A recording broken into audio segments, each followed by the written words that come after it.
Praise the lord. ఈరోజు దేవుని వాగ్దానము ఇర్మియా 33వ అధ్యాయము 3వ వచనము. నాకు మొరపెట్టుము, నేను నీకు ఉత్తరమిచ్చెదను. నీవు గ్రహింపలేని గొప్ప సంగతులను, ಗೂಢమైన ಸಂಗతులను నీకు ತಿಳಿಯಜೇತುನು. ಈ ದಿನದ ದೇವರ ವಾಗ್ದಾನ ಯೆರೆಮೀಯನ ಗ್ರಂಥ 33ನೇ ಅಧ್ಯಾಯ 3ನೇ ವಚನ.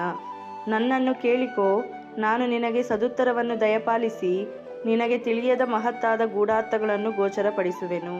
இந்த நாள் கர்த்தரின் வசனம் எரேமியா அதிகாரம் 33 வசனம் 3. என்னை நோக்கி கூப்பிடு, அப்பொழுது நான் உனக்கு உத்தரவு கொடுத்து நீ அறியாததும் உனக்கு எட்டாததுமான பெரிய காரியங்களை உனக்கு அறிவிப்பேன். आज का बाइबल वचन इर्मिया अध्याय 33:3. मुझसे प्रार्थना कर और मैं तेरी सुनकर तुझे बड़ी बड़ी और कठिन बातें बताऊंगा जिन्हें तू अभी नहीं समझाता.